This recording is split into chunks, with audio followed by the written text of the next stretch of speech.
So, welcome back. Sorry for that short break in transmission, but we're back with you again this evening. And you were able to hear a little bit about some of our MPs. And I can let you know that we'll have another one of these lives where you get introduced to our other MPs because there's 16 of us, and we want you to get to know all of our MPs. So now we're going to transition a bit from introductions into what the first day of Parliament was like, especially for those of us who was the first time in Parliament. So I would like to start off with Nandrani, if she can give us a sense of what your first day in Parliament was like. The walk in, so it was an interesting setting because it's they had the media was there taking pictures. You meeting in one space with what would be considered our competitors over the last 4 months. So now we're all in one space. Yes. So what was that first day like for you? It was exciting. It was, believe it or not, it was my first ever time there at the Art Town Center. I've never been there, so it was quite something to be there. But it was also an honor and a privilege. It was that, taking that oath, taking the oath there. It was for me. It was not just a moment. It was a promise to serve our community and our country with integrity and courage and a heart, most of all.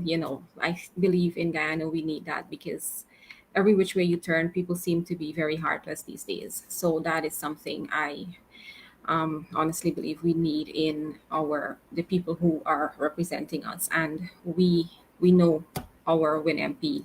That is something we strive for the people. um, when I was taking my oath, and you know, I think that is when it actually hit me that I'm actually doing this. And I know I was saying the oath, I was, reading, and there was a pause. And at that pause, I think that is when it hit me that, Nandrani, you're actually doing this. And when I paused, it was like everything just hitting me one after the other. The realization of what is happening. And at that moment, I felt like the weight, of every woman who's ever been told she cannot lead. And that was something I felt in that moment. And then, I'm like, no, I can do this. We can do this. This is for Guyana. And a lot of thoughts ran through my head at that moment. I thought of my community, my parents, and my younger self, because I've never thought I would be someone to get into politics. And the realization there that I am doing this, and I'm doing this for a reason, because, I have realized that we need new and fresh faces in politics. We need people who are going to stand up for the people, who's going to stand up for what is right, for integrity, honesty. And at that moment, I knew that taking the oath, that wasn't just my oath. It was ours, us, the people, mine, you know. And yeah, I think we all knew that Parliament would be intense. We know that. That's without a doubt. But being there, my first day there in Parliament, let me tell you, honestly, it was such a disappointment and embarrassing to hear the other side, the PPP, the way they go on. Like, you see this and you hear it on television, but to actually witness that firsthand, I mean, come on, you're educated people. The heckling, the shouting, For me, it felt like it was a classroom without a teacher, little children.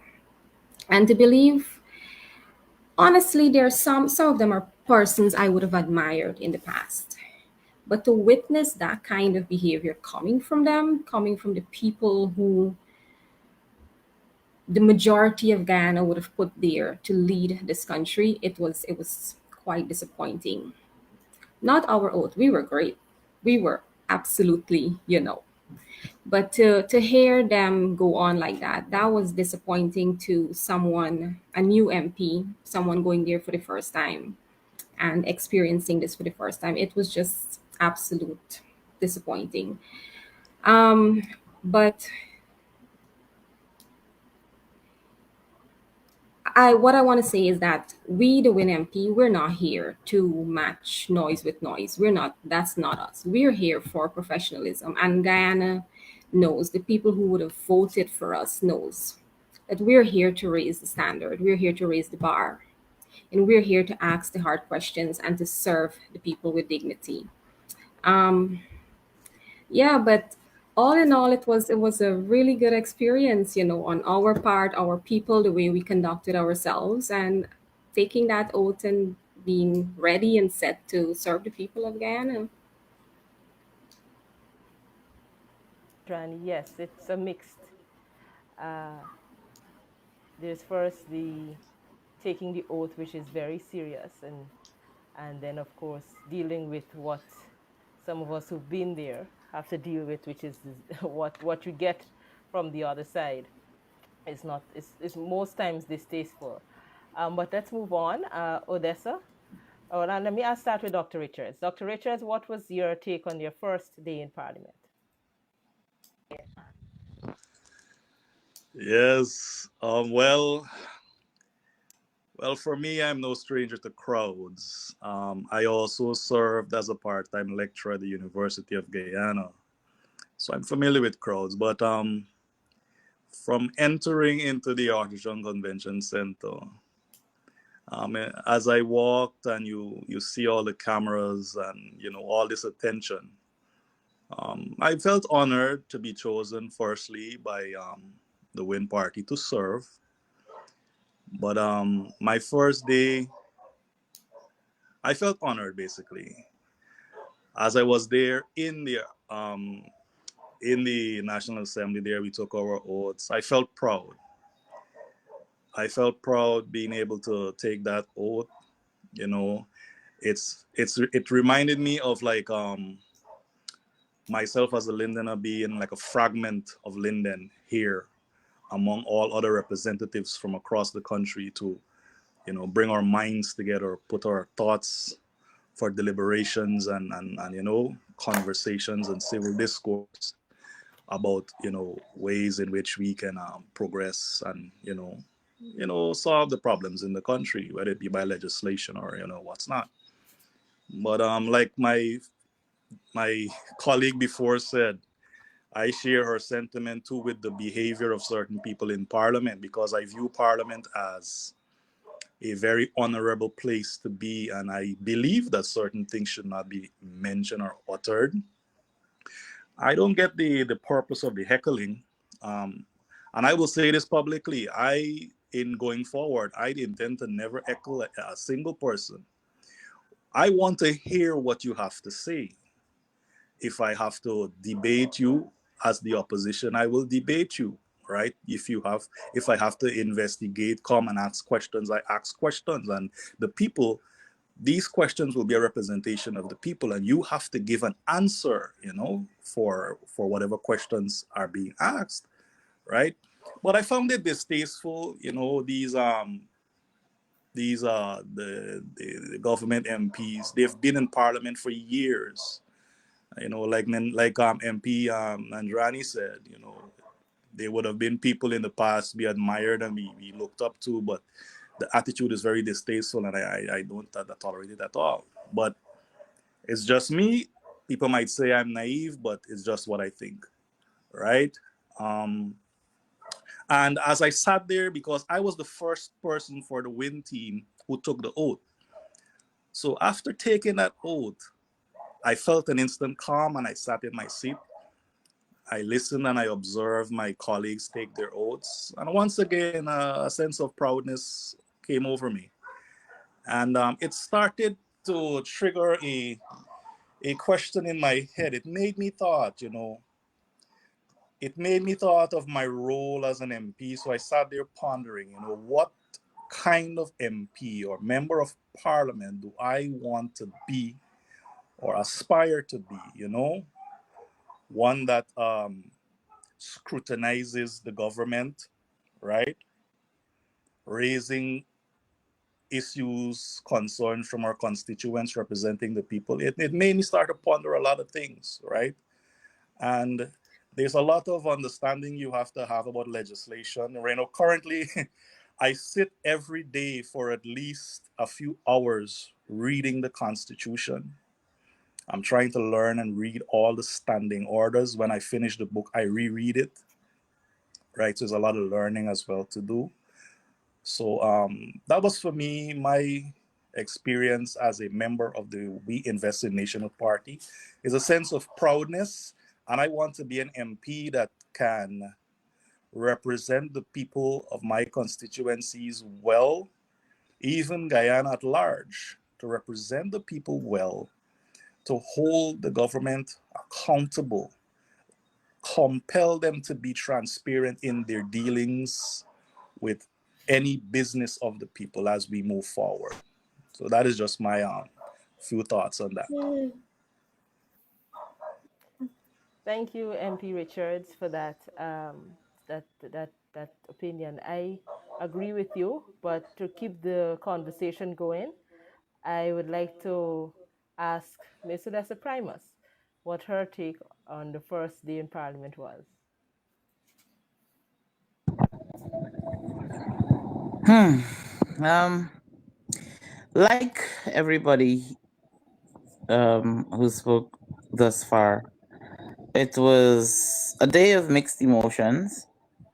I went into Parliament thinking of, well, I was thinking in a personal space in terms of the people who are proud of me, the people who have high expectations in terms of what those expectations would look like, and if I'm able to deliver on those expectations, and what are my expectations of myself, because that is extremely important as well, to understand what I expect of me, what I would like to see coming out of this venture for me, and in terms of things that I would have liked to achieve and so on. So those are a lot of what went through my mind. If I may come off course for a second, for those of you who shared the live before, if you could please reshare the live, because we had to restart, so it's a completely different live. So if you can please do that. I noticed people were sharing the live left and right earlier. If we can do the same now as we continue. Additionally, this has nothing to do with the question or the discussion, but I just heard like rapid gunshots like a couple of minutes ago. Just thought I'd throw it out there. Hope everybody's safe. Anyways, back on course now. Okay, so the dogs are barking. Maybe everybody's not safe.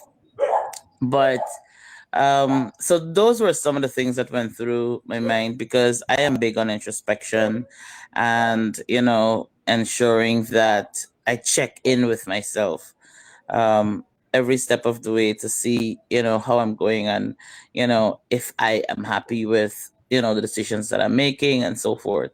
And then, of course, I was thinking of all the things that I plan to do, and the issues that I plan to represent. All of that is what I went in thinking.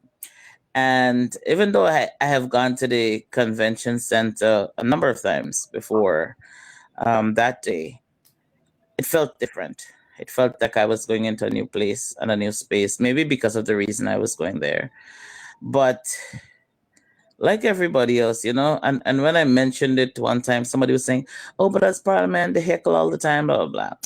And I get that. I get that it is customary that this is what happens. But the first day of Parliament is a day that is different from the other days, in that it is,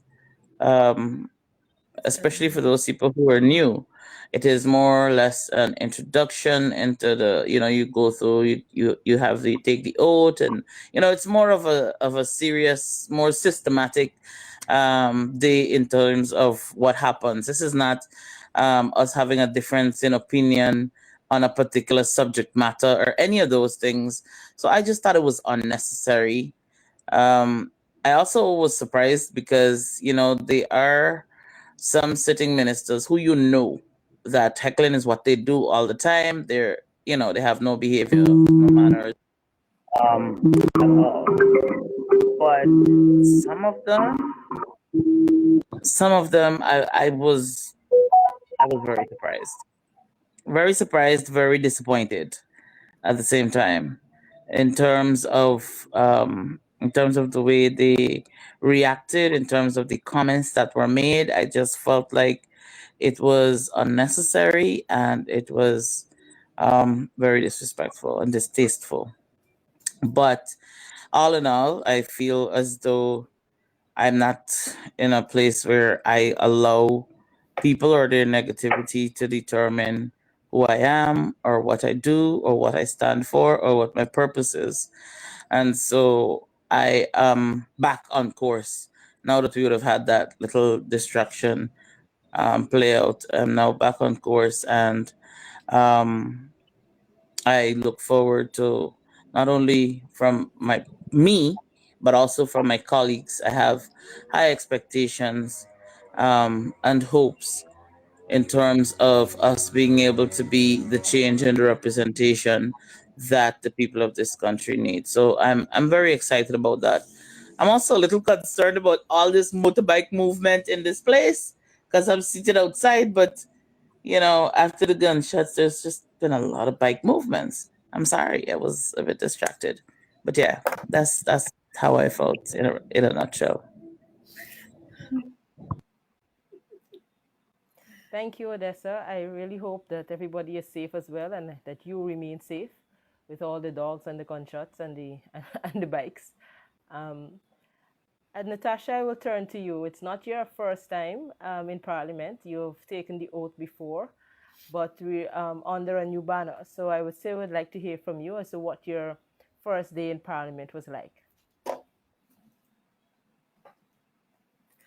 Thank you, MP Tabitha. My first day, it was quite exciting at the beginning.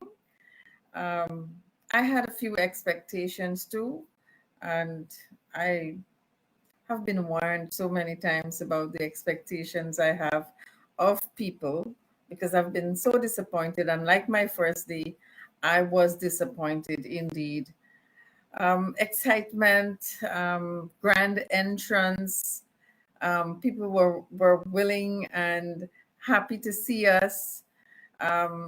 Took us upstairs. We went into the dome.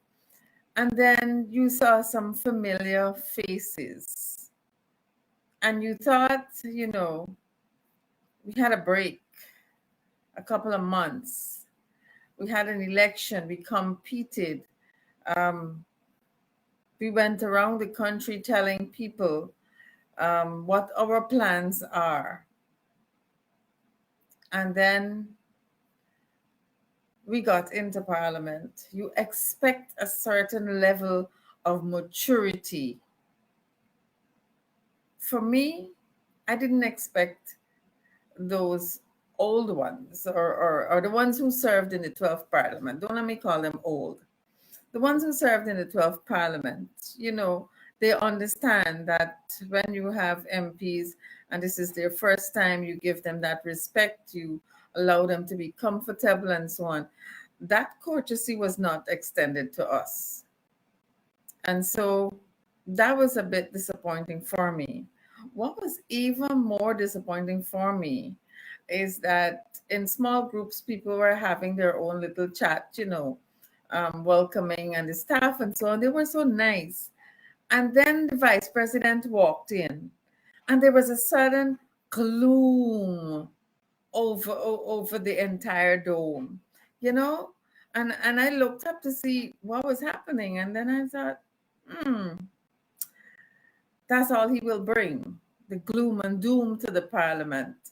And then I reminded myself, oh, this might be the only time I will see him because he doesn't come here all the time, even though he's a sitting member of parliament in the 12th parliament. He just show up, to eat the food and then he leaves. I mean, a lot of people don't know that because the cameras don't be in the restaurant and so on.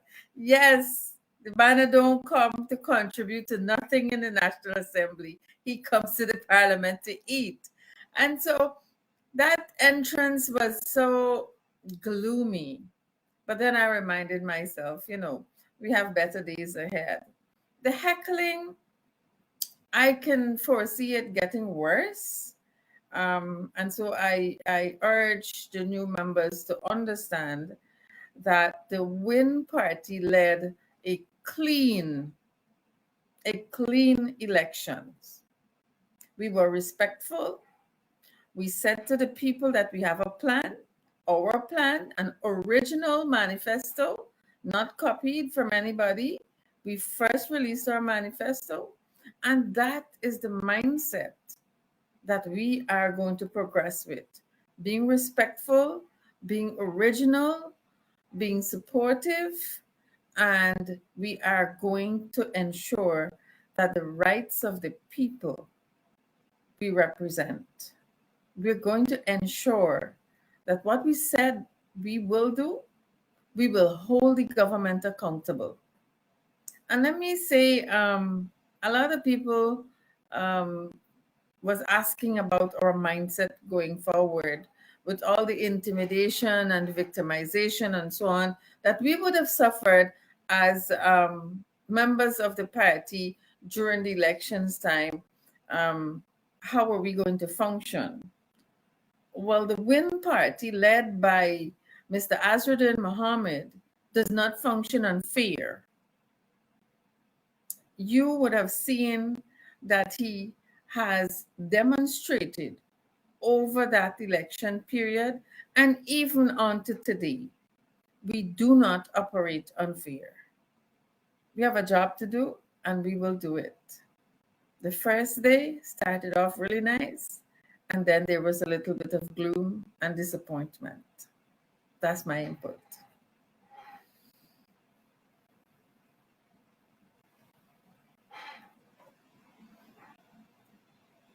Yes. Thank you, Natasha. Like you, it was not my first day in Parliament as well, but I was excited. I was happy to be a part of a team that I felt understood, understood the order, understood what it is that we are about to do and what it is we're getting ourselves into, and why it is that we were there as a team.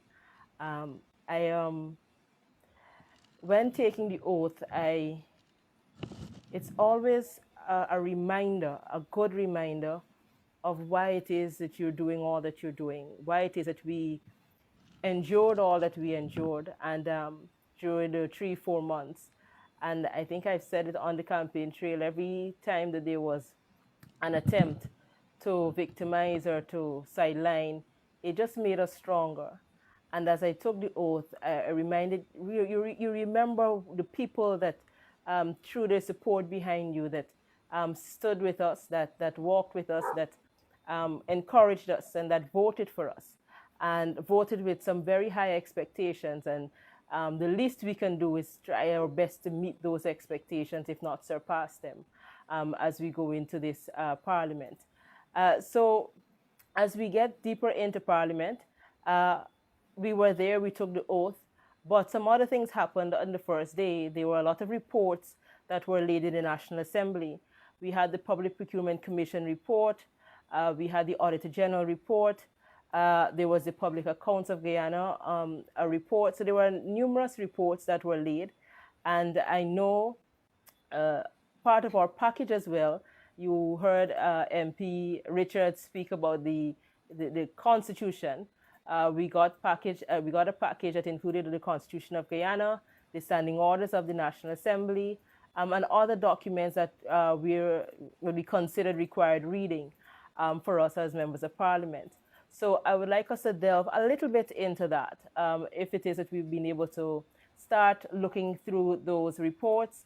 What are some of the things that have jumped out at us in those reports that we would like the public to know about? So I'll start again with MP Nandrani Singh. If she would like to speak on any of the reports or anything that you noticed in any of the reports that were laid in the National Assembly. Yes, Nandrani?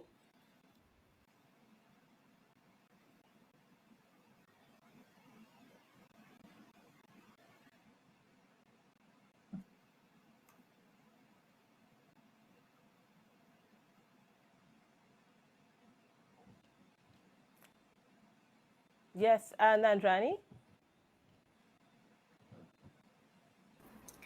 Yes, like Odessa, MP Odessa, I was talking to myself there just now. Sorry.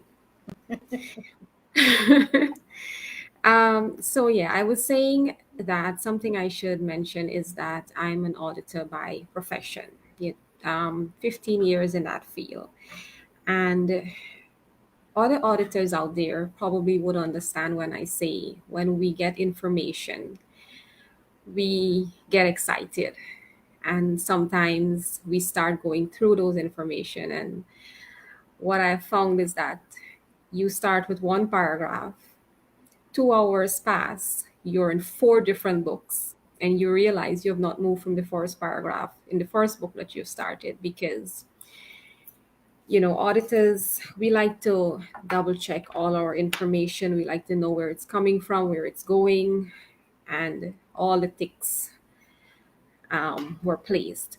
But a few things. There are quite a number of things. I've been going through the Auditor General report, and there are a number of things that have jumped out at me. And one in particular are the amount of money I've noticed at year end not being refunded into the consolidated fund by the various ministries and regions and all the agencies that money would have been allotted to.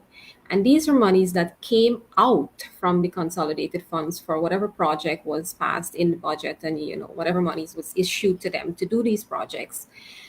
But come year end, and there are a number of these in the reports. You can go there and you can check for yourself. And if I can highlight a few, if you go under the Ministry of Local Government, you will see the finding there is that $167 million as of December 31st, 2024, was not spent, and neither was it refunded to the consolidated fund.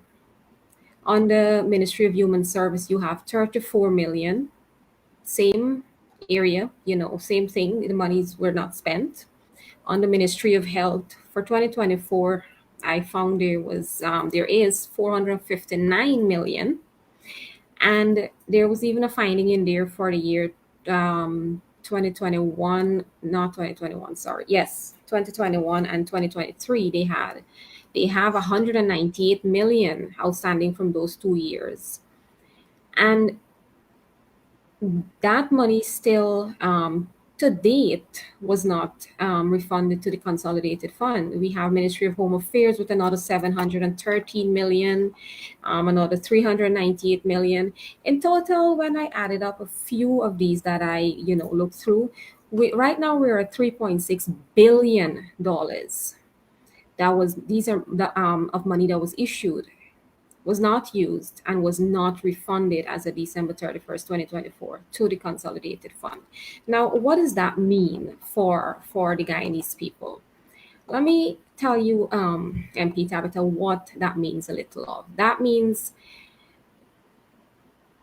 the government would have, or the previous government, the previous budget, all of these improvements would have been budgeted for, and they presented this large, extravagant budget saying, we're improving this and we're doing that, and these are all the monies, the biggest budget, whatever. But come year end, we have, what did I say just now? $3.6 billion in funds that was never spent to improve the lives of the Guyanese people. And as we can see, it wasn't refunded to the consolidated fund. So we have to ask ourselves, where is that money as of today's date? Where is that money if it's still not if it was not refunded? They collected the money, but where is it? If it was not spent to improve the lives of Guyanese, where is the money? The recommendation in the report is, broad, very broad. basically saying, oh, you should refund the money. That's it. We all know that. For an Auditor General report, the recommendation coming from an auditor's point, my point of view, is very poor, because it's like, you go into somewhere and you see the door open and you tell them, what, close the door. How is that a recommendation? You have it, especially, let's take for example a cashier booth. You go into the cashier booth and you see they have the door open. You recommend to them, oh, close the booth. But why do you want to close the door? That is what you have to explain to these people. What is the reason? But the recommendation, like I said in the report, was basically just broad, saying, oh, refund the money, or the money should be refunded to the consolidated account in accordance with the Fiscal Management and Accountability Act. Yeah, that's exactly what it was. So those were some of the things that jumped out at me. We have a lot of orders along the same line, where monies were allocated, monies were issued, the money came out of the consolidated fund to do a project. The project was never, it never even got off the ground, but the money was not refunded. And like I said, we have to ask ourselves, where is the money? Um, MP Nandrani, can I Go ahead. jump in there Yeah, for a sure, go minute? ahead. I'm hearing you loud and clear, and I agree with you completely. One of those projects, for example, is the project that Critic had responsibility for, and we would have seen the Critic has to repay this money and so on.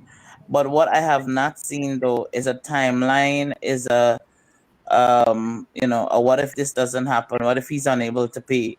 There isn't any of those things. So what we have in this country is very many times you recommendations are made, oh, they have to bring back the money or pay back the money, but if it doesn't happen, then what? And what is the timeline in which he has to pay back, and how was it that there is no actions taken against you in the first place, because he has or the company that he is with has other projects that they're responsible for that is taking place right now. So how do you then mismanage public funds or misuse public funds, and then you're still able to continue to get large sums of money to execute other projects? For me, that's a bit ludicrous. And so, the fact that we have to come to the place to tell you that you didn't do the work, bring back the money, that in itself says that we have a problem, because you're unaware that you didn't do the work. You're unaware that if you don't do the work, you have to bring back the money, or that actions should have been taken in this case, which for me is very unfortunate that this is the place that we are at, where somebody comes in, they do a poor job, or they're unable to get the job done at all, and you just say, okay, well, give us back that money, but in the meantime, we're going to give you some other money so you can do some other stuff, right? Even though you couldn't do this thing, whenever you get that money, bring it to us, we'll be right here. This is not people's personal money, this is the people's money. And so, how do you then get to have a government feel comfortable enough to make a decision to spend the money as if it is the money of, Baro Jagdio or somebody else in the party? And that is it's reason for anybody to be concerned in terms of the way our But money is being managed, in terms of the way our money is being used, and Modesta, also the what you're people in which highlighting, that. what you're Go highlighting, ahead, Tabitha. Modesta, is Sorry. another issue that actually came in another report, which is the Public Procurement Commission. You're actually highlighting one of their major issues, is that bringing together what Nandrani has said, MP Nandrani, with what you're saying in terms of one, the audit report is saying these monies are missing, not missing, but the fact that a lot of these projects were either done or Unaccounted not for. done, monies have been released for it. And then you're highlighting the fact that Right. seems to be no timeline as to when things are to be paid back. And the Public Procurement Commission, they have been recommending something over the years, and they recommended it again in their report that was laid in the National Assembly. The fact that they see the Right. regulation and the legislation that they are working with does not allow them to do what it is that you're saying that should be done. And they're actually asking that legislation be drawn up and the current legislation they have be amended to enable them to do what it is that you exactly think that you were saying needs to be done at this particular point. But for some reason, those legislations have not yet reached the National Assembly. And so the reports highlight the issues, and then we have the Public Procurement Commission stating very clearly that they recognize these deficiencies, that they need the legislation to be able to deal with these deficiencies that exist. But unless the legislators do what is required, then their hands are tied to actually deal with all of those things that, for example, that is, the Auditor General report may have. And what everybody is seeing in the country, where people are getting monies, not doing anything, and continue to get monies and continue to get projects, and it's a specific part of the Procurement Commission which highlights the fact that in terms of debarment, you want to bar somebody from getting another product based on the fact that they've not done the first product well. But the rules and regulations that relate to that is also very limited. You can say it, but what do you actually do to stop somebody from getting another project if they have not done the first product well and have received all of these monies that they have yet to pay back? Um, I want us to bring in the other MPs on this conversation. So, Dr. MP Richards. Tabitha, are you experiencing some blackout over there? Compliments to the government of Guyana. You can I hope not. Dr. Richards, can you come in? Yes, yes, I'm here. I'm here. Well, I've been through a part of the Auditor's General report, and one thing that jumped out to me because I went straight to Ministry of Health. I get prime interest in this ministry, and when you notice there, man, this issue with drugs, buddy, procurement of drugs, they're releasing money to pay for these drugs. Drugs are not being delivered. They got outstanding deliveries of drugs from since 2000 and 2000 and MP, what? MP, if Hello? I may cut you, if you could be a little specific with us here, because this country has drug issues and drugs issues. So we want to Okay, ensure that we are the same drug pharmaceuticals. trade. Pharmaceuticals.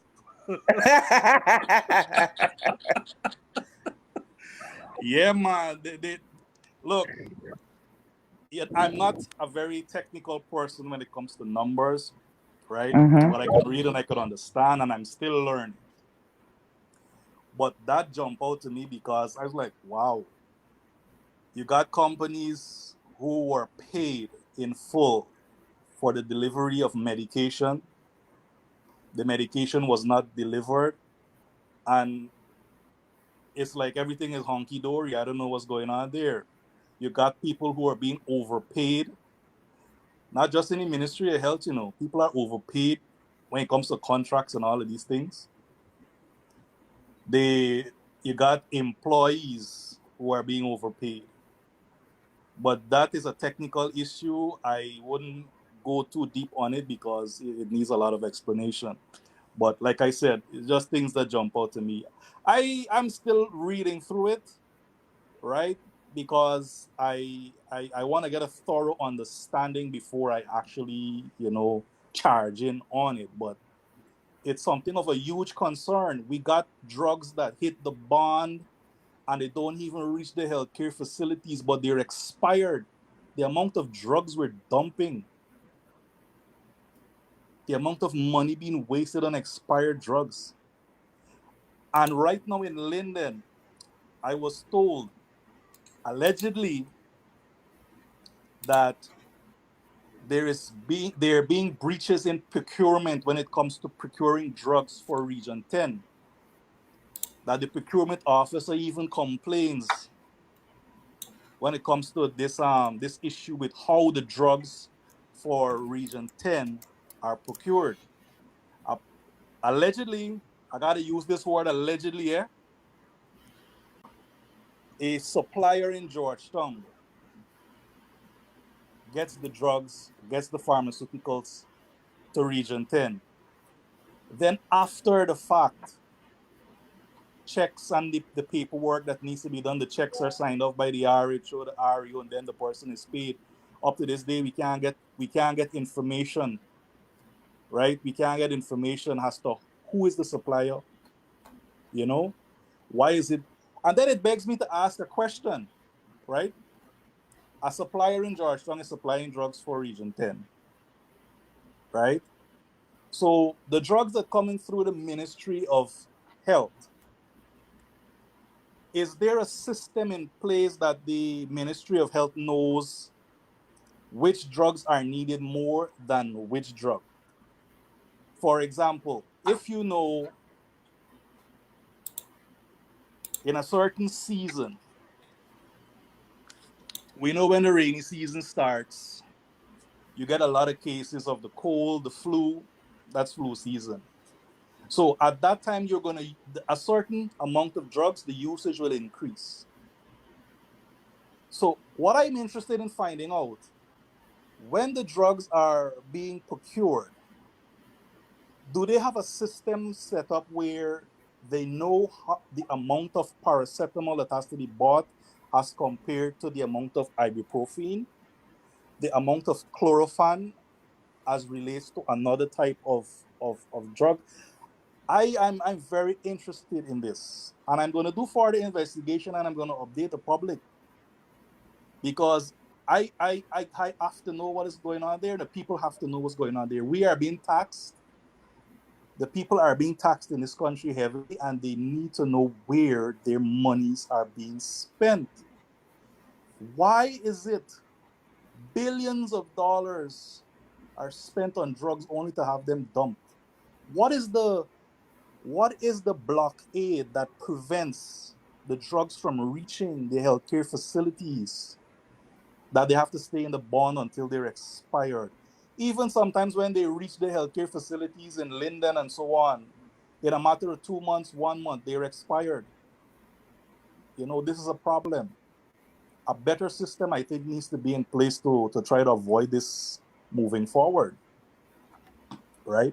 So that is just one of the main things that jump out at me. I'm gonna keep reading through this Auditor General's report, and as time progresses, I'm going to keep updating on the findings that I think is of severe interest to me, and the people should know. That was a very interesting conversation. I hope those of you who have been listening understand that the MPs have already started working. We're all trying to understand what we've been given.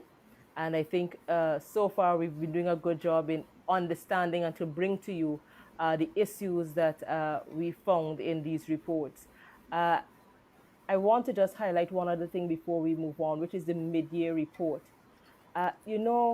What is interesting about this report is that if the focus is, which is what you tend to get from the government of the day, which is very much focused on the amount of monies that are being spent and not on the quality of the returns based on the monies that are being spent. So we talk about the big schools and the very big hospitals, for example, that we know that we've gotten so many complaints as to those persons who actually had to utilize those new hospitals, and they're either understaffed, or they don't have the right equipment or the necessary medication when the persons are going to actually utilize the services of the hospitals. But the mid-year report is very grand on how much money is being spent, and there's very little information on the quality of the services from all of those monies that are being spent, and whether people are actually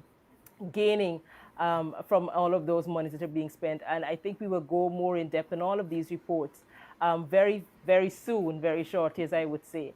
As well, not what we would say in WIN, not just what we would say in WIN. I would like us to move on a bit We have just a MP few more things Tabitha, that we want to highlight MP, before we come to the end of the program. Uh, MP Vanessa, Tabitha, are you able to would hear you me? be able to speak I a little wanted bit to. about our press conference and what other activities you see us having in the not too distant future?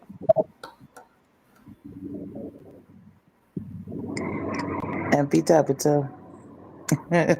I tried to, you know, I felt like, when you were at school and there was a question that was asked, and then when you put up your hand, another question is asked, and that's not the one you wanted to answer.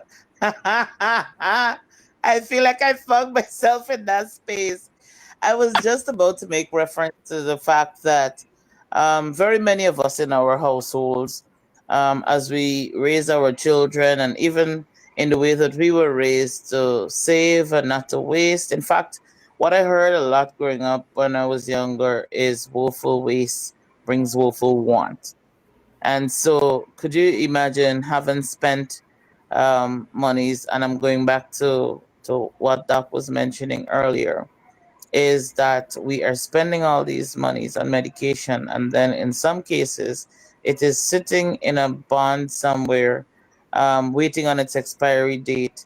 When we have somebody, whether it's in region 7 or 3 or 2 or whichever region, who is in dire need of that particular medication. And that for me is a very sad thing, is a very sad state. And the government needs to be held accountable for these sorts of things. That is why I'm happy that we have these sorts of forums, as well as we're able to make representation on a national level in terms of the level of wastage and lack of concern. It's almost like we are running some sort of Ponzi scheme here, where money goes in some place and comes out somewhere else, and half of the people don't get to see where on earth the money has gone to. And that is a very sad state. People speak to, well, a couple of people did mention it during the elections period about the government being seasoned, and the PP has been there before and they understand, but it is becoming more apparent what they're experiencing as we go through these documents and try to get an understanding of what is happening, because money disappearing. I don't know if Houdini is part of the PvP, but there is lots of monies that are unaccounted for. But if I were to go to the question that was asked by my fellow MP, in terms of what is happening, so we are going to have on Friday. The launch of our press conference. Everything is a production over here, so we're launching our press conference, and it's an opportunity to hear from our MPs. We're going to have a number of issues to be addressed. And so those issues will be dealt by different people, and we're going to have to give, of course, an opportunity to the media to ask questions and for us to respond to those questions and so forth, as you would see in other press conferences. However, when it comes to when we do things differently, we are not here to follow a particular direction that is being taken, but to ensure that we are different, we look different, we sound different, we act different, because we are here to make a difference. And you cannot do the same thing and expect a different results. And so we're coming very different. And of course, every step of the way, to the top of our minds, um, it is about the people and about ensuring that the people get the representation that they need. So we don't have to have Doc coming here to say that we got medicine sitting in a bond wasting, or to have MP Nandrani speaking to monies being allocated for projects, and absolutely not all of it is spent, at least based on what we see on paper. And then there's no idea in terms of where the rest of it has gone. And so we will be getting into the nitty gritty of all that's been happening at the national level. Also, cross country, of course, we're getting ready for the holiday season. And so I would have received from every region, um, from the representatives of WIN in those regions, um, a a list of events that they plan to execute between now and February of next year. And I must tell you that, having been involved in community development work, as I would have mentioned in my introduction, see how that came in handy now? Um, I must say that I am pleasantly surprised and pleased in terms of the projects that were proposed. Additionally, it is also interesting when you look at the projects that were proposed and you look at the different regions and their specific needs that they have within those regions being met through the projects that the members met and they put together based on information received from the general public. Because at the end of the day, it is not about what Odessa Primus wants or what Azadin Muhammad wants, but it is about ensuring that we give the people what they want. And so I am particularly interested in seeing how all of these projects are going to more or less be brought to life or accomplished more or less. Additionally, as if I'm not mistaken, it may have been MP Natasha or MP Nandrani who mentioned earlier about the amount of reading, especially for those of us who are new, that we would have had to do. And so, you know, this is it's a learning process for us as well. And what I have admired is that everybody is willing to do the work. They are capable of doing the work and they have started doing the work. And so that is something that it's off question and off course, but I just wanted to say that both myself and the leader, as well as many other members within the party, we have been pleasantly pleased. We are a group of people who will undertake a challenge at any level. And so that is what we are here doing. And we are going to ensure that we're able to bring something different, even as we get ready for the Christmas season. I know there's been a lot of flooding, especially in some areas. I really do hope that you're not tuned in right now underwater.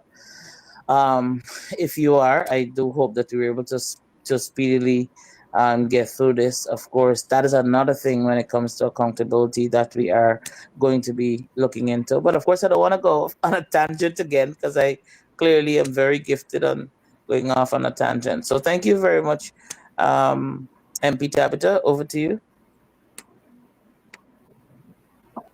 Mute.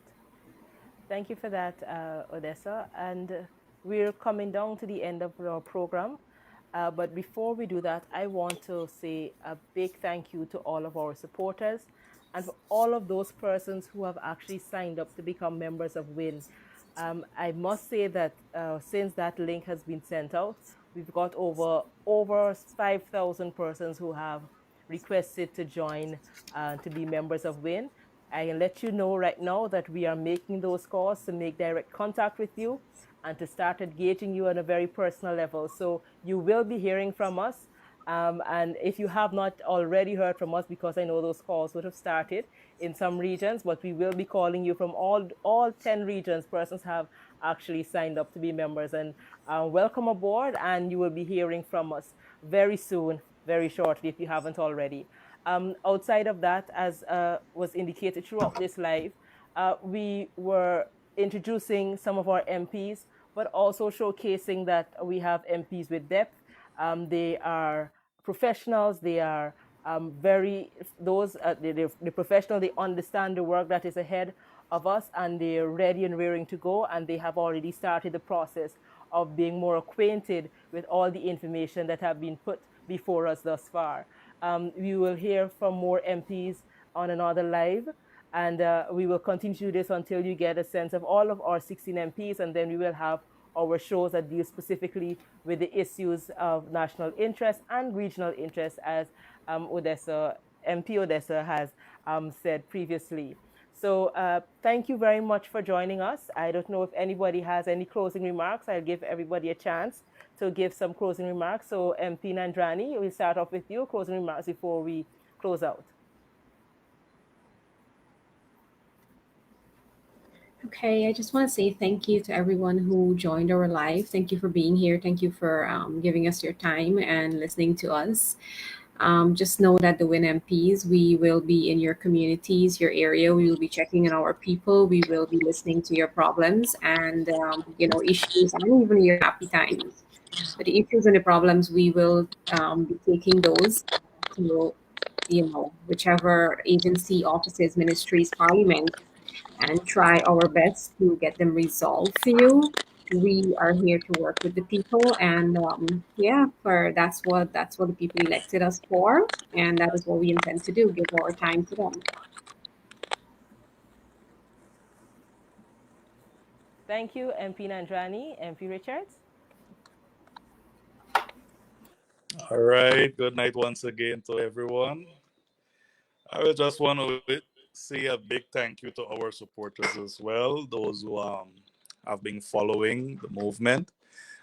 We are committed as a team to ensuring that we scrutinize everything from head to toe, primarily in the regions where we are located.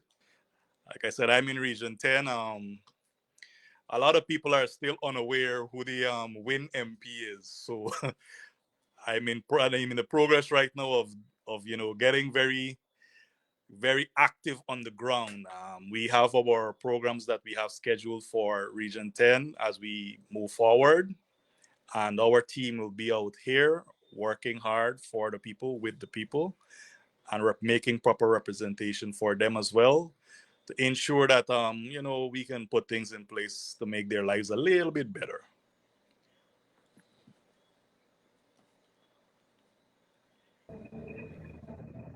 I'm not sure. You're might be muted, MP Tapita. MP Richards, and I will also. I think I'd give my closing remarks just now. I would like MP Odessa to close us out. So thank you for joining us. I hope that the live was informative. I am excited. I don't know about the rest of the MPs here. I am very excited to be working with this team, and I know that we will do great things, and we will represent you to the best of our abilities. So you will be seeing a lot more from us, and keep in touch on this Facebook page and all other social media. So MP Odessa, over to you. Over to you, MP. Well, I would like to say, first of all, thank you very much for joining. I know that what we have done is gone over time significantly because we were unable to start on time. Do forgive us. We had some technical difficulties in the beginning, and then shortly after we would have started the live. I would like to thank all of my colleagues who were able to make it on tonight. I know MP Hetzberger had some difficulty as well with his connectivity and sound and so on. Unfortunately, he was unable to be with us throughout this program, so apologies for that as well. But we are going to get ourselves sorted. This is we're new, we're fresh, we're working on things, we're figuring things out, we're getting ourselves in order, and we will be just fine. What I can tell you is that merely the fact that we are enthusiastic about getting the job done, that we're willing to do whatever it takes to ensure that we serve the people to the best of our abilities. That speaks volumes for me, and it says that we are headed in a positive direction. I do hope that we will be seeing all of you plus some on Friday. And our weekly programs will be starting very, very soon. So we will have weekly programs, we will have regional programs as well. And so all of those will be starting very soon, very shortly. So, of course, stay tuned to the We Invest in Nationhood page. For those of you who have regional pages, please ensure that you go look for the WIN page in your region, follow that page so that you can get updates. Share this with your friends and family so that everybody is able to tune in to get the correct information, not the political propaganda that you see is being pushed sometimes by political parties within our country, which is really sad. And I'm not saying this to hit anybody or anything, but I'm just saying that it's a sad state of affairs where many times it's about a particular agenda and line that the party would like to take, that is not necessarily the truth. And what we are going to tell you is the truth. We are not here to sugarcoat things. We're here to be honest with each other. And I feel that as Guyanese, we deserve that. We deserve honesty, and we deserve to start from where we are and acknowledge that this is where we are. And of course, where we are going to be heading. So again, on behalf of the WIN team, thank you very much for tuning in, and we will see you very soon, very shortly. Have a blessed rest of the evening. Bye-bye.